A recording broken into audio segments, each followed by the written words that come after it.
महाभारत में वर्णित कथा के अनुसार शिशुपाल चेदी साम्राज्य का चंद्रवंशी राजा था। उसका जन्म यादव क्षत्रिय के चंदेल वंश में हुआ था। महर्षि वेद व्यास रचित महाभारत कथा में वह भगवान श्री कृष्ण का एक शक्तिशाली विरोधी था। भगवान श्री कृष्ण के अतिरिक्त उसे न कोई मार सकता था और न हरा सकता था। विदर्भ के राजकुमार रुक्मी और शिशुपाल में अच्छी मित्रता थी और राजकुमार रुक्मी अपनी बहन रुक्मिणी का विवाह शिशुपाल से करवाना चाहता था, लेकिन रुक्मिणी भगवान श्री कृष्ण से ही विवाह करना चाहती थी। अतः विवाह के एक दिन पहले श्री कृष्ण आकर रुक्मिणी को ले गए। तभी से शिशुपाल श्री कृष्ण से घृणा करने लगा था। जब महाराज युधिष्ठिर ने राजसूय यज्ञ किया, तब शिशुपाल अपने पिता की मृत्यु के बाद राजा बन चुका था। वह भी उस समारोह में उपस्थित हुआ।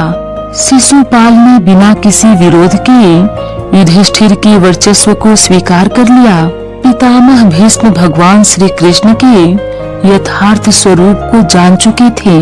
राजसूय यज्ञ समारोह में भीष्म और पांडवों ने निर्णय लिया कि श्री कृष्ण समारोह के विशेष सम्माननीय अतिथि होंगे और वे ही प्रथम पूजा के अधिकारी होंगे।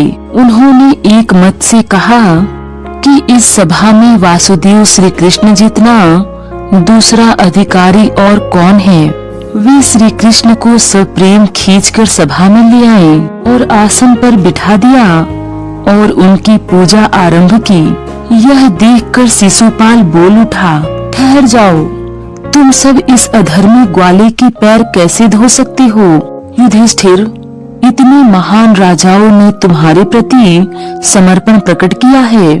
तुम एक धूर्त और कपटी ग्वाले को प्रथम आराध्य देकर हम सबका अपमान नहीं कर सकते। हमने तुम्हें सम्राट बनाया है, तुम्हें अपने सिर पर बिठाया है। इसका यह अर्थ नहीं है कि तुम किसी हत्यारे की अग्र पूजा कर उसे हमारे सिर पर बिठा दो।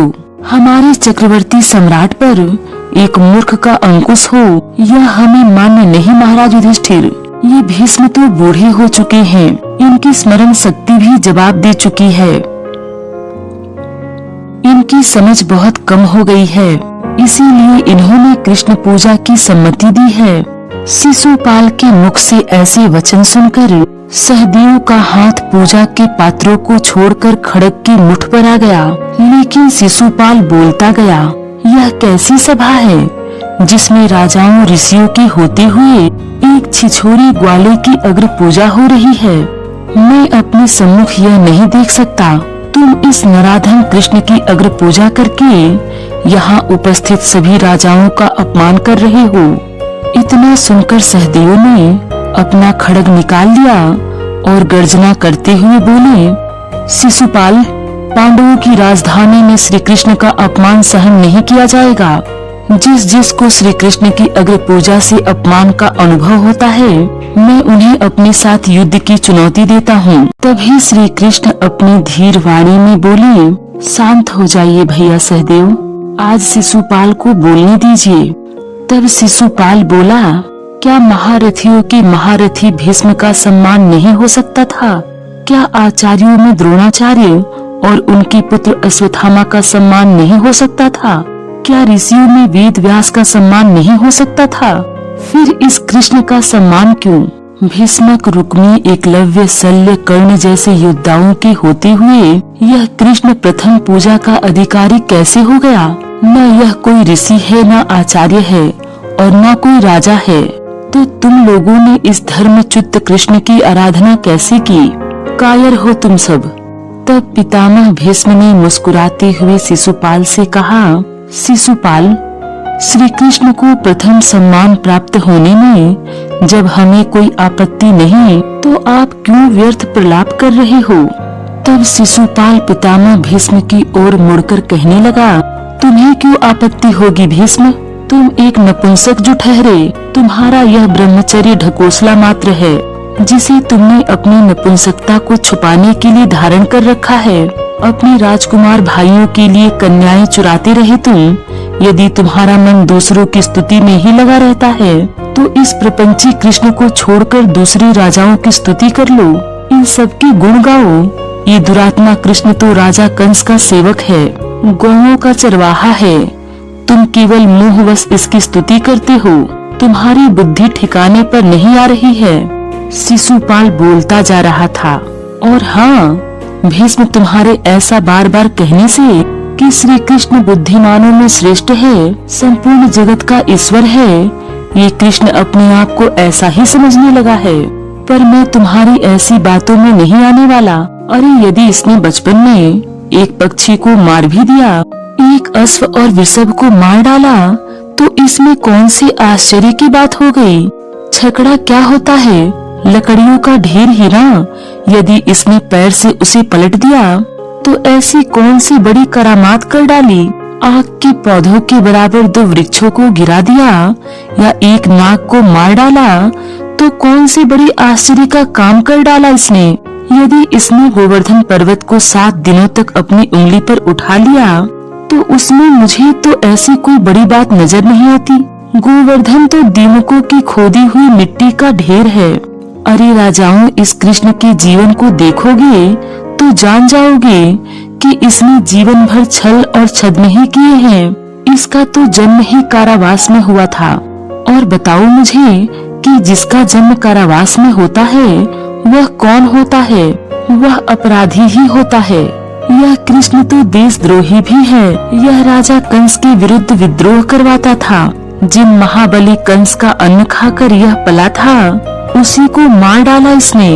जिस दूध और मक्खन पर राजा कंस का अधिकार होता था उसे ये बालपन में ही चुरा लेता था। और बाद में इसने राजा कंस की हत्या भी कर डाली, जो इसका मामा भी था। और इसी ने गांव में सबको भड़काकर इंद्र की पूजा बंद करवाई। शिशुपाल आगे कहने लगा, महाबली राजा जरासंध मेरे लिए बड़ा सम्मानीय थे। उनके वध के लिए इस दुरात्मा कृष्ण ने अर्जुन और भीम को साथ ले जाकर जो छल किया उसे कौन अच्छा कह सकता है? बताओ मुझे। ये कृष्ण केवल चोर ही नहीं, अधर्मी भी है, झूठा भी है। जो इसके परामर्श से चलेगा वो आर्यावर्त का क्या लाभ करेगा? बताओ मुझे राजाओं। शिशुपाल की ऐसी वाणी सुनकर अब तो वेद व्यास जैसे ऋषियों को भी क्रोध आने लगा। नारद जी के हाथों से भी वीणा सरक गई। राज पुरोहित धौम्य भी अपने स्थान से उठ खड़े हुए, लेकिन सभी श्री कृष्ण की शांत मुद्रा देख स्वयं को रोके बैठे थे। बलराम और भीम की भुजाएं फड़क उठी थीं। अर्जुन का हाथ गांडी पर कस गया, पर श्री कृष्ण मुस्कुराते हुए सुनते जाते और शिशुपाल के अपशब्दों को गिनते जाते। तभी अर्जुन ने कहा, अब बस कर दो चेदीपाल, श्री कृष्ण के विरुद्ध आपका अनर्गल प्रलाप अब मैं सुन नहीं पाऊंगा। तभी युधिष्ठिर ने कहा, आप मेरी राजसभा में मर्यादा का त्याग न कीजिए चेदीराज। यदि आपको हमारे राजसू यज्ञ से कोई विरोध है तो कृपया अपने नगर को लौट जाइए। युधिष्ठिर की सलाह सुनकर शिशुपाल कहने लगा, अच्छा तो अब तुम मुझे मर्यादा का ज्ञान दोगे? तुम जिसने एक भगोड़े को प्रथम पूजा का सम्मान दे दिया। सुनो राजाओं, स्वयं को आर्यावर्त का सबसे शक्तिशाली सिद्ध करने के लिए इस प्रपंची कृष्ण ने छल रचा है। युद्ध से पीठ दिखाकर भागा था यह कायर, तो यह यदुवंशियों का नायक कैसे बन बैठा? और क्या प्रमाण है कि यह यदुवंशी है? शिशुपाल की विषैली वाणी प्रवाहमान थी।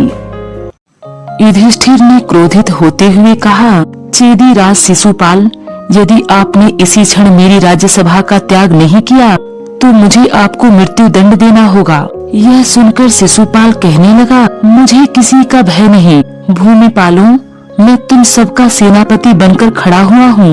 अब तुम लोगों को किस बात की चिंता? आओ हम सब मिलकर पांडवों और यादवों की सेना से युद्ध करें। आओ, युधिष्ठिर का अभिषेक और कृष्ण की पूजा का कार्य सफल न हो पाए, हम सबको ऐसा प्रयत्न करना चाहिए।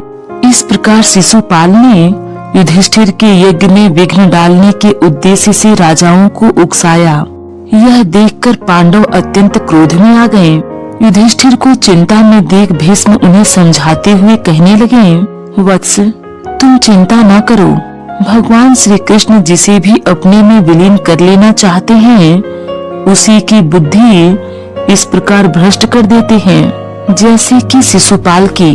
पितामह भीष्म की बात सुनकर शिशुपाल उन्हें और भी कठोर बातें सुनाने लगा। अब तक श्री कृष्ण की हंसी भी लुप्त हो चुकी थी, गिनती समाप्ति की ओर थी। तब श्री कृष्ण ने कहा, अब सावधान हो जाओ शिशुपाल, तुम्हारी माता को मैंने तुम्हारे केवल 100 अपराध क्षमा करने का वचन दिया है, और यहाँ आने से पहले तुमने कोई कम अपराध तो किए नहीं। भगवान श्री कृष्ण की चेतावनी सुनकर शिशुपाल कहने लगा, अरे मौन रहो तुम्हारे कुपित होने या प्रसन्न होने से मेरा कुछ बिगड़ने बनने वाला नहीं है। शिशुपाल हूँ मैं, चेदी का राजा, दमघोष का पुत्र, और तुम क्या हो? कहीं की राजा हो तुम?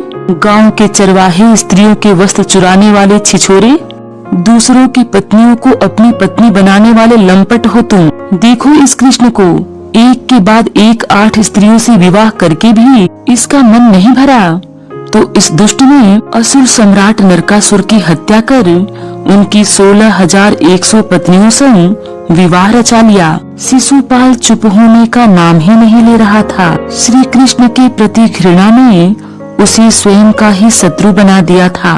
शिशुपाल श्री कृष्ण की ओर उंगली दिखाकर कहने लगा, यहाँ सभी जानते हैं तुम्हारे बारे में कि कैसे बांसुरी बजा बजा कर गाँव की भोली भाली स्त्रियों को अपने मोह पास में फंसाकर उनके साथ रास लीला रचाते थे। और तुम पांडवों की पत्नी द्रौपदी को भी सखी कहते हो ना? भला परपुरुष और विवाहित स्त्री के बीच कैसी मित्रता, और ऐसी स्त्री को सम्राज्ञी बना दिया गया जिसके 5 पति हैं। अरे युधिष्ठिर, कहीं अपनी पत्नी के कहने पर ही तो तुम कृष्ण की अग्र पूजा करने नहीं जा रहे हो? ऐसा कहकर शिशुपाल जोर जोर से अट्टहास करने लगा। सभा में उपस्थित सबकी सहन शक्ति अब जवाब दे चुकी थी कि तभी शिशुपाल का शीश भूमि पर गिर पड़ा। उसके खड़े धड़ से रक्त उछलकर बाहर निकल पड़ा और कुछ ही क्षणों बाद वह भी भूमि पर गिर पड़ा। वहां उपस्थित सबने देखा कि श्री कृष्ण की उंगली पर उनका अमोघ शस्त्र सुदर्शन घूम रहा था और श्री कृष्ण के नेत्रों से क्रोध की लपटें निकल रही थी। महारथी भीष्म, द्रोण, भीम और अर्जुन सोचते ही रह गए कि श्री कृष्ण का चक्र कब उनके हाथों में आ गया और कब वह शिशुपाल का शीश काटकर वापस उनकी उंगली पर घूमने लगा। सभा भयभीत खड़ी थी। सदा मुस्कुराने वाले श्री कृष्ण का ऐसा क्रोध पहली बार देख रही थी। किसी का साहस नहीं हुआ कि कोई श्री कृष्ण की ओर बढ़े या उनसे कुछ कहे। तभी श्री कृष्ण को पीछे से एक विनम्र आवाज सुनाई दी, अरे गोविंद, आपकी उंगली से तो रक्त बह रहा है। श्री कृष्ण ने देखा कि साम्राज्ञी द्रौपदी विनयशील नेत्रों से उन्हें निहार रही थी। उनका सुदर्शन रुक गया और वापस अपने स्थान पर सुशोभित हो गया। द्रौपदी ने अपनी साड़ी का एक किनारा फाड़ा और उसे गोविंद की उंगली पर बांध दिया। श्री कृष्ण मुस्कुरा उठे, जैसे कृष्ण ने कृष्णा को कोई आशीर्वाद और वचन दिया हो।